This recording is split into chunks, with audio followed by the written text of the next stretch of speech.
हरिः ओम श्रीमद् वाल्मीकि रामायणे युद्धकांडे द्वादशः सर्गः।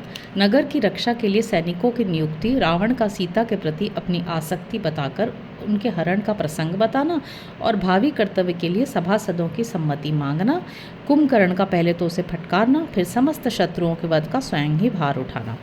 सतां परिषदं कृत्स्नां समीक्ष्य समितिं जयः प्रचोदयामास तदा प्रहस्तं वाहिनीपतिम्।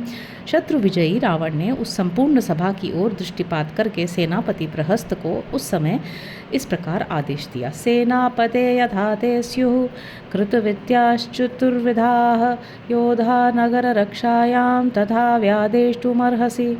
सेनापते, तुम सैनिकों को ऐसी आज्ञा दो जिससे तुम्हारे अस्त्र विद्या में पारंगत रथी, घुड़सवार, हाथी सवार और पैदल योद्धा नगर की रक्षा में तत्पर रहें।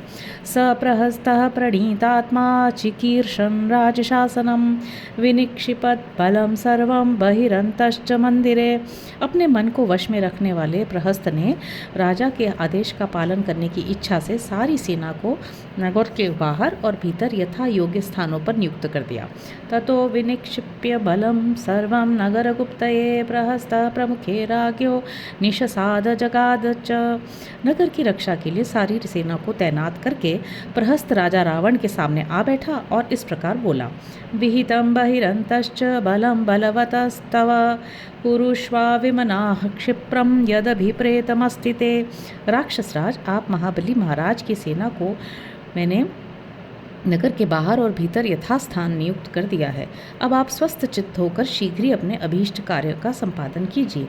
प्रहस्तस्य वच श्रुत्वा राजा राज्यहितैषिणः सुखेप्सुः सुहृदां मध्ये व्याजहार स रावणः। राज्य का हित चाहने वाले प्रहस्त की यह बात सुनकर अपने सुख की इच्छा रखने वाले रावण ने सुहृदों के बीच में यह बात कही। प्रिया प्रिये सुखे दुखे लाभा लाभे हिता हिते धर्म कामार्थ कृच्छ्रेषु यूयमर्हत वेदितुम्। सभासदों, धर्म, अर्थ और काम विषयक संकट उपस्थित होने पर आप लोग प्रिय अप्रिय, सुख दुख, लाभ हानि और हिताहित का विचार करने में समर्थ हैं। सर्वकृत्यानि युष्माभिः समारब्धानि सर्वदा मंत्र कर्म नियुक्तानि न जातु विफलानि में। आप लोगों ने सदा परस्पर विचार करके जिन जिन कार्यों का आरंभ किया है वे सब के सब मेरे लिए कभी निष्फल नहीं हुए हैं।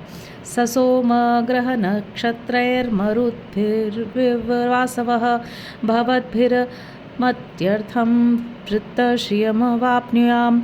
जैसे चंद्रमा, ग्रह और नक्षत्रों सहित मरुद गणों से घिरे हुए इंद्र स्वर्ग की संपत्ति का उपभोग करते हैं, उसी भांति आप लोगों से घिरा रहकर मैं भी लंका की प्रचुर राजलक्ष्मी का सुख भोगता रहूं, यही मेरी अभिलाषा है। अहं तु खलु सर्वान्वः समर्थयितुमुद्यतः कुंभकर्णस्य तु स्वप्नान्ये ममर्थम चोदयम्। मैंने जो काम किया है उसे मैं पहले ही आप सबके सामने रखकर आपके द्वारा उसका समर्थन चाहता था, परंतु उस समय कुंभकर्ण सोए हुए थे, इसलिए मैंने इसकी चर्चा नहीं चलाई। अयम ही सुप्तः षण्मासान् कुंभकर्णो महाबलः सर्वशस्त्रभृतां मुख्यः स इदानीं समुत्थितः। समस्त शस्त्रधारियों में श्रेष्ठ महाबली कुंभकर्ण 6 महीने से सो रहे थे, अभी इनकी नींद खुली है। इयं च दंडकारण्यात् रामस्य महिषी प्रिया रक्षोभिश्चरितो देशादानीता जनकात्मजा।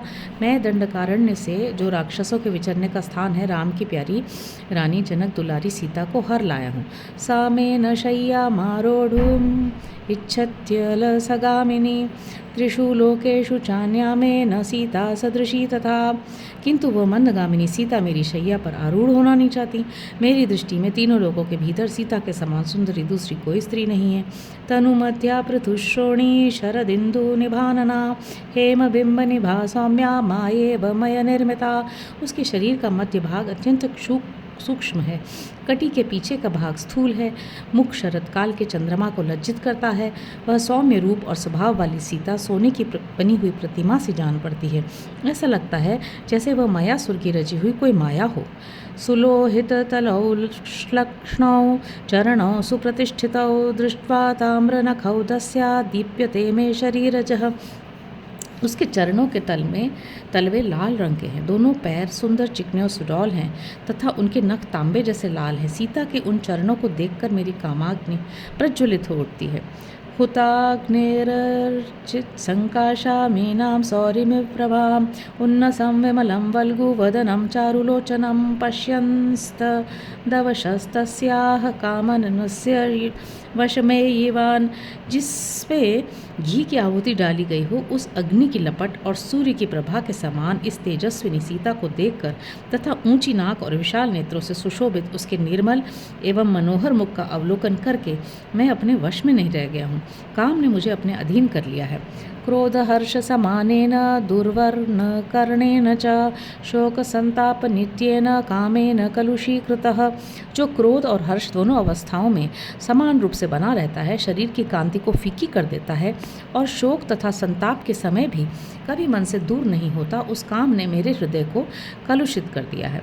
सातु संवत्सरम कालम माम याचत भामिनी प्रतीक्षमाणा भर्तारम राम मायत लोचना तन्मया चारु नेत्रायाः प्रतिज्ञातम पच शुभम।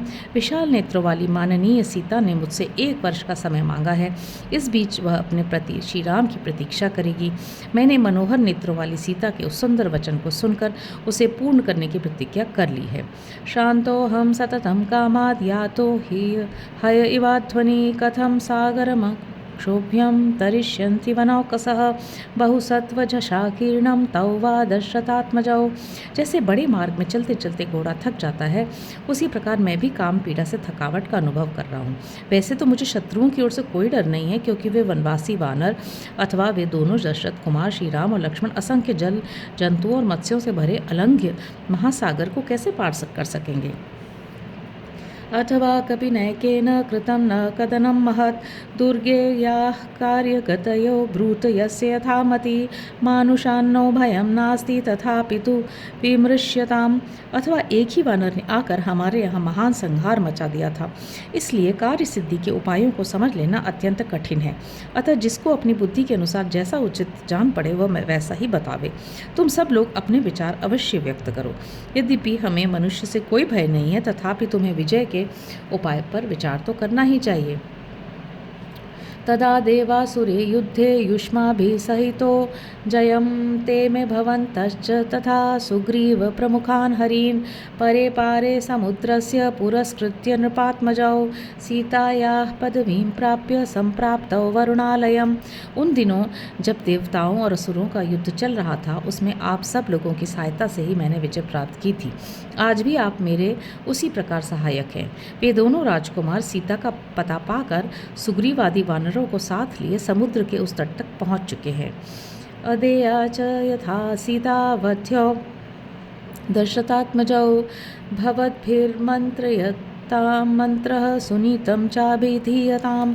अब आप लोग आपस में सलाह कीजिए और कोई ऐसी सुंदर नीति बताइए जिससे सीता को लौटाना न पड़े और वो दोनों दशरथ कुमार मारे जाएं। न ही शक्तिं प्रपश्यामि जगत्यन्यस्य कस्यचित् सागरं वानरैस्तीर्त्वा निश्चयेन जयो मम। वानरों के साथ समुद्र को पार करके यहाँ तक आने की शक्ति जगत में राम के सिवा और किसी में नहीं देखता हूँ, किंतु राम और वानर यहाँ आकर भी मेरा कुछ बिगाड़ नहीं सकते। अतः ये निश्चित है कि जीत मेरी ही होगी। तस्य कामपरीतस्य निशम्य परिदेवितं कुंभकर्ण प्रचुक्रोध वचनम चेदमब्रवीत। कामातुर रावण का ये खेदपूर्ण प्रलाप सुनकर कुंभकर्ण को क्रोध आ गया और उसने इस प्रकार कहा। यदा तु रामस्य सलक्ष्मणस्य प्रसह्य सीता खलु सा इहाहता सकृत समीक्ष्यैव सुनिश्चितं तदा भजेत चित्तं यमुनेव यामुनम। जब तुम लक्ष्मण सहित श्री राम के आश्रम से एक बार स्वयं ही मनमाना विचार करके सीता को यहाँ बलपूर्वक हर लाए थे, उसी समय तुम्हारे चित्त को हम लोगों के साथ इस विषय में सुनिश्चित विचार कर लेना चाहिए था। ठीक उसी तरह जैसे यमुना जब पृथ्वी पर उतरने को उद्यत हुई, तभी उन्होंने यमुनोत्री पर्वत के कुंड विशेष को अपने जल से पूर्ण किया। पृथ्वी पर उतर जाने के बाद उनका वेग जब समुद्र में जाकर शांत हो गया, तब वे पुनः उस कुंड को नहीं भर सकी।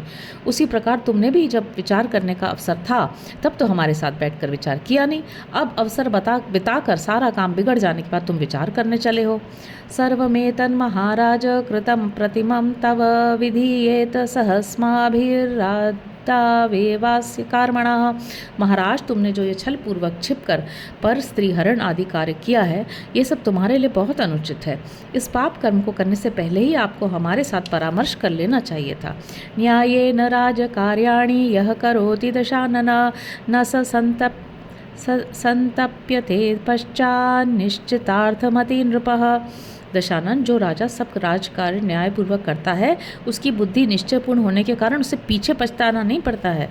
अनुपायेन कर्माणि विपरीतानि यानि च क्रियमाणानि दुष्यन्ति हविष्य प्रयतेष्विव। जो कर्म उचित उपाय का अवलंबन किए बिना ही किए जाता है तथा जो लोक और शास्त्र के विपरीत होते हैं, वे पाप कर्म उसी तरह दोष की प्राप्ति करते हैं जैसे अपवित्र आभिचारिक यज्ञों में होम किए गए हविष्य। यह पश्चात पूर्व कार्याणि कर्माण्यभिचिकीर्षति पूर्वं चापर कार्याणि सन वेदनया नया। जो पहले करने योग्य कार्यों को पीछे करना चाहता है और पीछे करने योग्य काम पहले ही कर डालता है, वह नीति और अनीति को नहीं जानता है। चपलस्य तु कृत्येषु मीक्षाधिकं बलं छिद्रमन्ये प्रपद्यन्ते क्रौंचस्य खमेव द्विजाः। शत्रु लोग अपने विपक्षी के बल को अपने से अधिक देखकर भी यदि हर काम में चपल हैं, जल्दबाज हैं, तो उसका दमन करने के लिए उसी तरह उसके छिद्र ढूंढते रहते हैं जैसे पक्षी दुर्लंघ क्रौंच पर्वत को लांघकर आगे बढ़ने के लिए उसके छिद्र का आश्रय लेते हैं, जिसे कुमार कार्तिकेय ने अपनी शक्ति का प्रहार बताया था। त्वयेदं महदारब्धं कार्यं प्रति चिन्तितं दृष्ट्या त्वां नावधीत् रामो विषम ईश्वमिवामिषम्। महाराज, तुमने भावी परिणाम का विचार किए बिना ही ये बहुत बड़ा दुष्कर्म आरंभ किया है। जैसे विष मिश्रित भोजन खाने वाले के प्राण हर लेता है, उसी प्रकार श्री रामचंद्र जी तुम्हारा वध कर डालेंगे। उन्होंने अभी तक तुम्हें मार नहीं डाला, इससे अपने लिए सौभाग्य की बात समझो। तस्मात् त्वया समारब्धं कर्म प्रतिमं परैः अहं समीकरिष्यामि हत्वा शत्रुंस्तवानघ। अनघ, यद्यपि तुमने शत्रुओं के साथ अनुचित कर्म आरंभ किया है, तथापि तुम्हारे शत्रुओं का संहार मैं करके सब ठीक कर दूंगा। अहम उत्सादयिष्यामि शत्रुंस्तव निशाचर यदि शक्र विवस्वन्तौ यदि पावक मारुतौ तावहम योधयिष्यामि कुबेर वरुणावपि। निशाचर, तुम्हारे शत्रु यदि इंद्र, सूर्य, अग्नि, वायु, कुबेर और वरुण भी हों तो मैं उनके साथ युद्ध करूंगा और तुम्हारे सभी शत्रुओं को उखाड़ फेंकूंगा। गिरिमात्र शरीरस्य महापरिग योधिनः नर्दस्तस् तीक्ष्ण धनंजस्य बिभियात्वय पुरंदरः। मैं पर्वत के समान विशाल एवं तीखी दाढ़ों से युक्त शरीर धारण करके महान परिघ हाथ में ले समरभूमि में जूझता हुआ जब गर्जना करूंगा, उस समय देवराज इंद्र भी भयभीत हो जाएंगे। पुनर्मां सद्वितीयेन शरेण निहनिष्यति ततो हम तस्य यपास्यामि रुधिरम काममाश्वस।